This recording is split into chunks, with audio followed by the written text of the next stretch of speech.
ಇನ್ನು ಬೇರೆ ಬೇರೆ ಸ್ಟೋರಿಗಳ ಕಡೆ ನೋಡೋಣ. ಬಿಕ್ಲು ಶಿವ ಕೊಲೆ ಪ್ರಕರಣದ ವಿಚಾರಕ್ಕೆ ಸಂಬಂಧಪಟ್ಟಂಗೆ ತನಿಖೆ ಬಹಳ ಚುರುಕಾಗ್ತಾ ಇದೆ. ಯಾಕಂದರೆ ಜಗ್ಗಾ ಮತ್ತು ಎ2 ಕಿರಣ್ ಇವ್ರನ್ನ ಬಾಡಿ ವಾರೆಂಟ್ ಮುಖಾಂತರ ವಶಕ್ಕೆ ಪಡೀಲಿಕ್ಕೆ CID ಸಿದ್ಧತೆ ಮಾಡ್ಕೊಳ್ತಾ ಇದೆ. ಎಲ್ಲ ಕೋರ್ಟ್ ಮುಖಾಂತರನೇ ಆಗಬೇಕು. CID ಅರ್ಜಿ ಸಲ್ಲಿಸುವ ಸಾಧ್ಯತೆಗಳಿದೆ.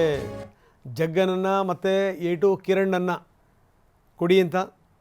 ಯಾಕಂದರೆ ಬೈರತಿ ಬಸವರಾಜ್ ಕೂಡ ಇರೋದ್ರಿಂದ 3 ಜನರನ್ನು ಕೂಡಿಸಿ ವಿಚಾರಣೆ ಮಾಡ್ಬೋದು. ಪ್ರಶ್ನೆಗಳ ಮೇಲೆ ಪ್ರಶ್ನೆಗಳನ್ನು ಕೇಳಬಹುದು. ಎ2 ಕಿರಣನ್ನು ತೋರಿಸ್ತಾ ಇದ್ದೀವಿ ನಾವು. ಇನ್ನು ಜಗ್ಗಾ A1 ಆರೋಪಿ.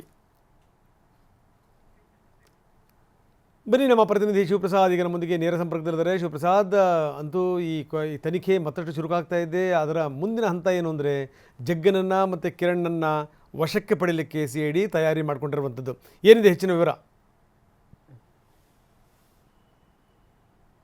ರಂಗನಾಥ್, ರೌಡಿ ಶೀಟರ್ ಬಿಕ್ಲು ಶಿವ ಕೊಲೆ ಪ್ರಕರಣಕ್ಕೆ ಸಂಬಂಧಪಟ್ಟಂತೆ ಈಗಾಗಲೇ ಕಳೆದ 6 ದಿನಗಳಿಂದಲೂ ಕೂಡ KR-ಪುರಂ ವಿಧಾನಸಭಾ ಕ್ಷೇತ್ರದ ಶಾಸಕರಾಗಿರ್ತಕ್ಕಂಥ ಬೈರತಿ ಬಸವರಾಜ್ ಅವರನ್ನು ನಿರಂತರವಾಗಿ CID ಅಧಿಕಾರಿಗಳು ವಿಚಾರಣೆಯನ್ನು ಮಾಡ್ತಿದ್ದಾರೆ.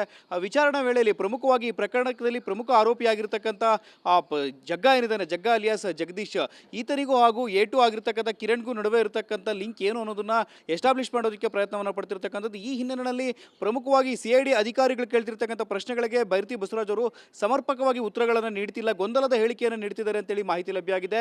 ಇಡೀ ಪ್ರಕರಣಕ್ಕೆ ಸಂಬಂಧಪಟ್ಟಂತೆ ಒಂದಷ್ಟು ಸಾಕ್ಷ್ಯಾಧಾರಗಳನ್ನು ಬೈರತಿ ಬಸವರಾಜ್ ಅವರ ಮುಂದೆ ಇಟ್ಟು ಇದರಿಂದ ಉತ್ತರವನ್ನು ಪಡೆದುಕೊಳ್ಳುವಂಥ ಪ್ರಯತ್ನವನ್ನು CID ಅಧಿಕಾರಿಗಳು ಮುಂದುವರಿಸಿರ್ತಕ್ಕಂಥದ್ದು. ಇದರ ಭಾಗವಾಗಿ ಇಡೀ ಪ್ರಕರಣದ ಹಿನ್ನೆಲೆಯಲ್ಲಿ ಬೈರತಿ ಬಸವರಾಜ್ ಹಾಗೂ ಜಗ್ಗಾ ನಂತರದಲ್ಲಿ ಎ2 ಆರೋಪಿಯಾಗಿರ್ತಕ್ಕಂಥ ಕಿರಣನ ನಡುವೆ ಇರತಕ್ಕಂಥ ಇಂಟರ್ಲಿಂಕ್ ಏನು ಅನ್ನೋದನ್ನ ಎಸ್ಟಾಬ್ಲಿಷ್ ಮಾಡುವಂಥ ಪ್ರಯತ್ನವನ್ನು ಮುಂದುವರಿಸಿದ್ದಾರೆ. ಇದರ ಪ್ರಮುಖ ಭಾಗವಾಗಿ ಬಾಡಿ ವಾರೆಂಟ್ ಮೇಲೆ ಈಗಾಗಲೇ ಪರಪರಾಗರ ಜೈಲಿನಲ್ಲಿ ಇರ್ತಕ್ಕಂಥ ಜಗ್ಗಾ ಅಲಿಯಾಸ್ ಜಗದೀಶ್ ಹಾಗೂ ಎ2 ಆರೋಪಿಯಾಗಿರ್ತಕ್ಕಂಥ ಕಿರಣನ್ನು ಕೂಡ ಬಾಡಿ ವಾರೆಂಟ್ ಮೇಲೆ ವಶಕ್ಕೆ ಪಡೆದುಕೊಂಡು ಈ ಮೂವರನ್ನು ಕೂಡ ಮುಖಾಮುಖಿಯಾಗಿ ಕುಳ್ಳಿರಿಸಿ ವಿಚಾರಣೆಯನ್ನು ನಡೆಸುವಂಥ ಸಾಧ್ಯತೆಗಳು ಕೂಡ ಇರತಕ್ಕಂಥದ್ದು. ಈ ನಿಟ್ಟಿನಲ್ಲಿ ಒಂದಷ್ಟು ಸಿದ್ಧತೆಗಳನ್ನು CID ಅಧಿಕಾರಿಗಳು ಮಾಡ್ಕೊಳ್ತಿದ್ದಾರೆ. ಆದರೆ CID ಅಧಿಕಾರಿಗಳ ನಿರೀಕ್ಷೆಯಂತೆ ಆರೋಪಿ ಬೈರತಿ ಬಸವರಾಜ್ ಉತ್ತರಗಳನ್ನು ಕೊಡ್ತಿಲ್ಲ, ಗೊಂದಲದ ಹೇಳಿಕೆಯನ್ನು ಕೊಡ್ತಿದ್ದಾರೆ ಅಂತೇಳಿ ಮಾಹಿತಿ ಲಭ್ಯ ಆಗಿರ್ತಕ್ಕಂಥದ್ದು. ರಂಗನಾಥ್, ಓಕೆ, ಧನ್ಯವಾದ ತಮ್ಮೆಲ್ಲ ಮಾಹಿತಿಗೆ.